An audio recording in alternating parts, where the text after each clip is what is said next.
여러분들 안녕하세요. 성실한TV 엄현석 회계사입니다. 2021년부터 적용될 세법 개정안이 얼마 전에 발표됐었는데요.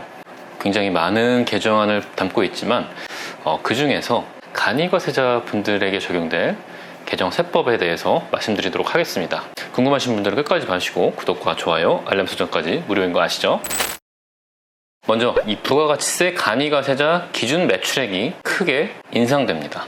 이거는 코로나 초창기부터 계속 입법력을 했던 내용인데 드디어 2021년부터 적용하겠다고 발표를 했는데요. 내용은 이렇습니다.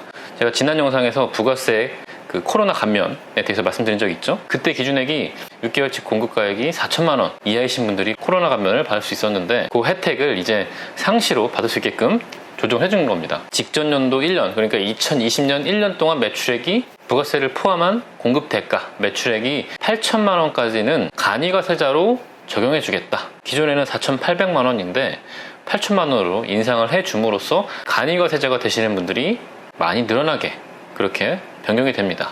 이 규정은 2021년 1월 1일부터 적용된다고 하니까 올해는 해당 사항 없고요. 내년부터 간이과세자가 되시는 분들은 아마 변경 통지를 해줄 겁니다. 그리고 간이과세자 납부 의무 면제 기준금액을 상향했습니다. 부가세를 포함한 연 매출액이 3천만 원이신 분들은 부가세를 납부 의무를 면제해줬는데 이 금액을 4,800만 원 미만으로 인상해줬습니다. 그래서 이 부가세를 안 내시는 분들도 늘어날 걸로 보입니다. 이 규정도 2021년 1월 1일부터 적용이 되니까요. 참고해 주시길 바랍니다. 요거는 이제 큰 변화인데 이 간이과세자도 세금계산서를 발급할 수 있게끔 제도가 변경이 됩니다. 기존에는 간이과세자들은 세금계산서 자체를 발행할 수가 없었고 영수증만 발행할 수 있었는데 이제 세금계산서 발급 의무를 부담하셔야 됩니다. 모든 분들이 다 발행하는 건 아니고요. 예외가 있는데 신규 사업자나 직전 연도 공급대가 금액이 4,800만 원 미만인 사업자들은 여전히 세금계산서를 발급 안 하셔도 됩니다. 주로 최종 소비자를 대상으로 하는 분들은 세금계산서 자체를 발행 안 해도 되고요. 이 규정은 2021년 7월 1일부터 적용을 한다고 하네요. 제가 지난 영상에서 이 모바일 홈택스로 세금계산서 발행하는 방법에 대해서 올린 적이 있으니까 궁금하신 분들 한번 참고해 보시고 내년에 세금계산서를 발행할 일이 있으면 그 영상을 참고해서 발행하시면 될 것 같습니다.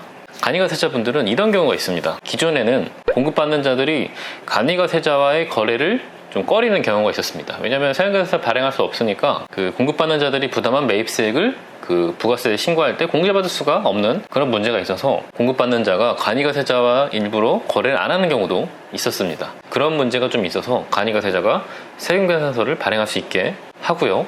또 신용카드 매출전표를 발행해도 공급받는 자가 이 신용카드 매출전표만 갖고 있어도 매입세액 공제를 해주겠다는 내용으로 바뀌었습니다. 그러니까 이제 더 이상 일반 과세자들이 간이과세자와의 거래를 꺼릴 이유가 없어진 겁니다. 간이과세자 입장에서는 그렇게 내가 일반 과세자가 아니라고 해서 거래를 안 하는 그런 거래처가 있었을 텐데 이제 그런 문제가 좀 사라졌습니다. 그러니까 좀 더 사업하시기는 좀 편해지는 겁니다. 이 규정도 2021년 7월 1일 이후부터 적용되니까요. 그때 좀 참고해 두시고요. 이제 간이과세자들도 세금계산서를 발행해야 되다 보니까 이 세금계산서와 관련된 가산세도 추가됐습니다. 그러니까 이 간이과세자분들이 거래할 때마다 이제 세금계산서를 발행하는 게 원칙이다 보니까 거래가 있을 때마다 이 세금계산서를 발행하셔야 되는데 그걸 발행 안 했다, 또 늦게 발급했다 이랬을 때는 일반 과세자와 동일하게 가산세를 부담하셔야 되는 겁니다. 간이과세자들만 해당되는 가산세인데요.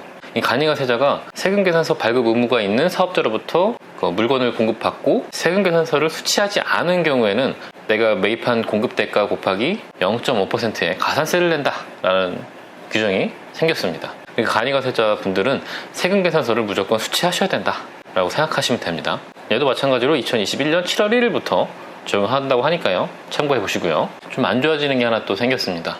기존에는 의제매입세액이라고 해서 간이과세자분들도 면세 농산물 등을 구입했을 때 매입세액을 부담하지 않았지만 매입세액으로 보고 부가세를 빼주는 그런 제도가 있었는데 이제 간이과세자들은 그런 의제매입세액 공제를 안 해주겠다라고 이제 변경이 된다고 합니다.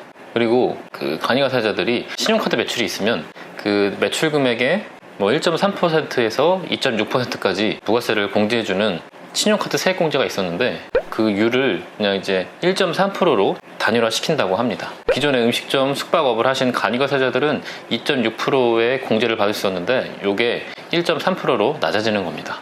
마찬가지로 2021년 7월 1일 이후부터 적용이 되고요.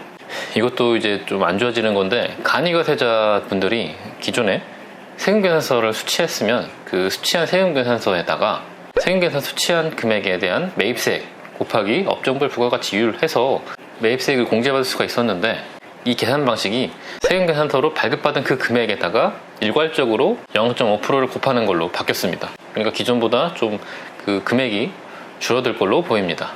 부가세 부담을 좀 낮춰주다 보니까 이런 기존에 공제해주는 금액들도 좀 조정을 해주는 걸로 보입니다. 이 개정세법에 많은 내용이 있지만 제 영상을 보시는 그 소규모 개인사업자 분들 중에서 간이과세에 해당되실 분들이 많이 계실 것 같고, 간이과세자 범위가 늘어나는 바람에 간이과세자로 전환되시는 분들은 세무서에서 2021년 7월 1일 전에 통지를 해줄 겁니다. 그러면은 2021년 7월 1일부터 이 간이과세자가 적용되니까요. 그때 이제 통지 받으시면 간이과세자 적용해서 부가세 신고를 하시면 될 것 같습니다. 오늘 영상 여기까지고요. 저는 또 다음 영상에서 뵙겠습니다.